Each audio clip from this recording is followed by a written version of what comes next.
Hunyo 28, 1973. Isang ordinaryong araw para sa mga estudyante ng UP Los Baños.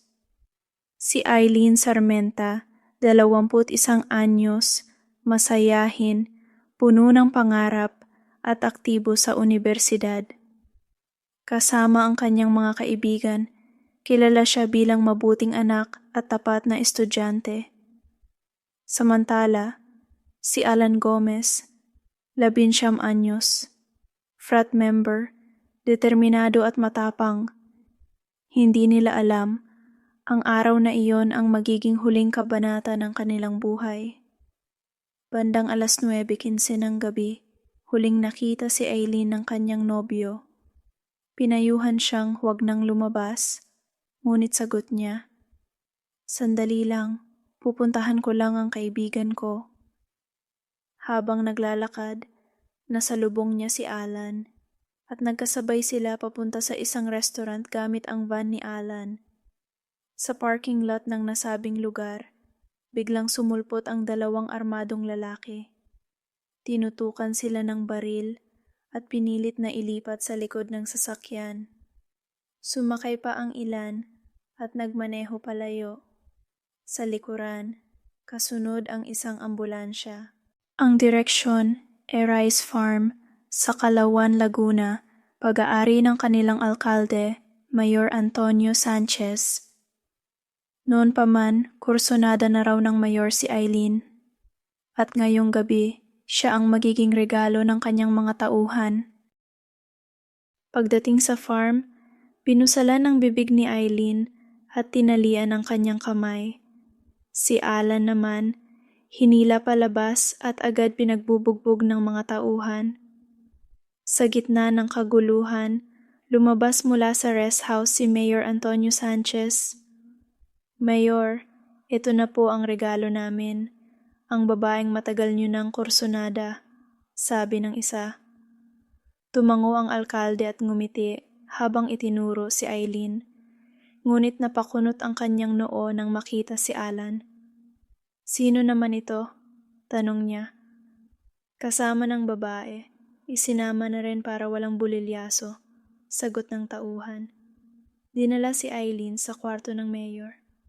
Doon, pinagsamantalahan siya ng mismong pinuno ng bayan.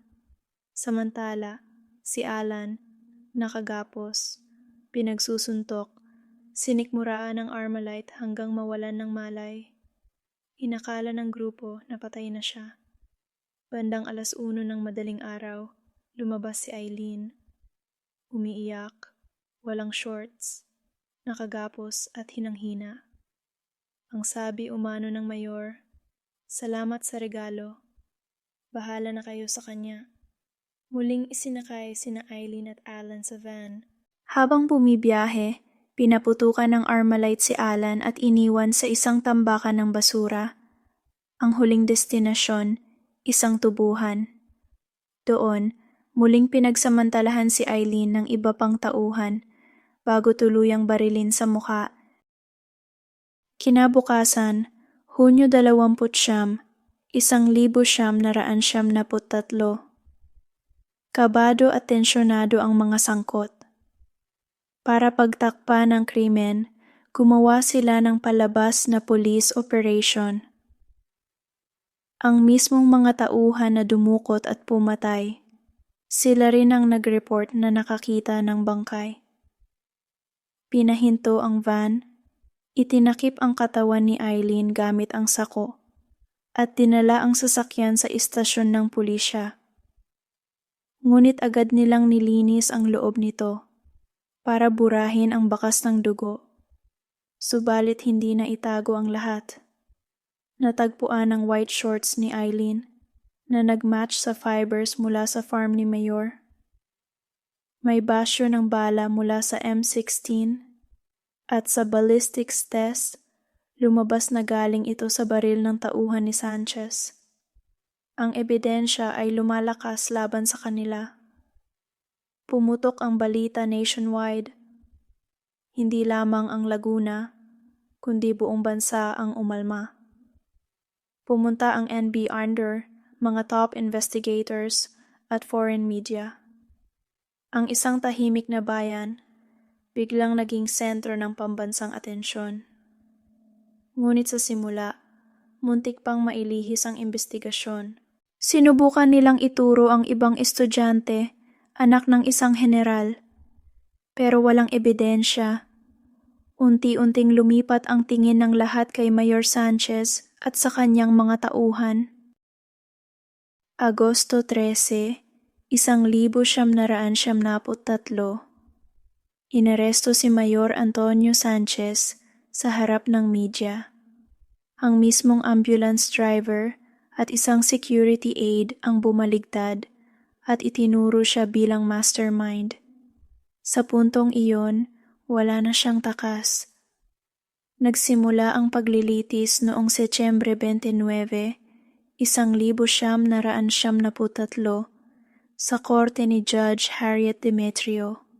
Tumagal ng 16 na buwan ng trial.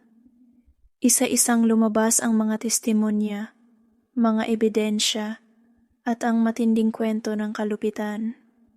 Ang mga star witnesses, sina Centeno at Malabanan, ikinuwento ang buong pangyayari mula sa pagdukot, sa regalo para kay Mayor, hanggang sa malagim na pagtatapos. Sa huli, hindi kinagat ng korte ang mga alibi ng bawat akusado. Sa halip, lumabas ang hatol, guilty beyond reasonable doubt. Noong Marso 1975, pinatawan si Sanchez at 6 na tauhan ng 7 habang buhay na pagkakakulong. Tinawag ni Judge Demetrio ang kaso bilang isang plot na hatched in hell. Ngunit ang tanong, sapat ba ang hustisya? Bagamat nakulong ang mga may sala, ang sugat na iniwan sa pamilya ng mga biktima, lalo na kina Eileen at Alan, ay hindi kailanman maghihilom. Akala ng lahat, tapos na ang kwento. Ngunit kahit sa loob ng kulungan, nabalot pa rin ng pribilehiyo si Mayor Sanchez. Noong 2020, lumabas sa Senado na may aircon, flat-screen TV, at mga luho sa kanyang selda. Para bang hindi bilanggo, kundi isang bisita sa sariling resort. May ulat pa ng pagkakasangkot sa illegal na droga. At noong 2019, muntik na siyang makalaya sa ilalim ng Good Conduct Time Allowance Law. Umalma ang buong bansa. Trending sa social media ang mga hashtag #no to Sanchez release at #justice for Eileen and Alan. Pati pamilya ng mga biktima, nagulat, walang abiso, walang konsultasyon. Dahil sa matinding galit ng publiko, umatras ang DOJ. Nanatili si Sanchez sa kulungan. Ngunit hindi rin siya nakaligtas sa huli. Noong Marso 27, 2021, natagpuan siyang walang malay sa loob ng New Bilibid Prison. Dead on arrival sa ospital. Walang media, walang seremonya, at higit sa lahat, walang pag-amin at walang pagsisisi. Naglaho si Sanchez, ngunit ang alaala ng kanyang kasalanan ay nanatili. Isang madilim na paalala na ang kapangyarihan at kasamaan, kapag pinagsama, ay nagbubunga ng trahedya.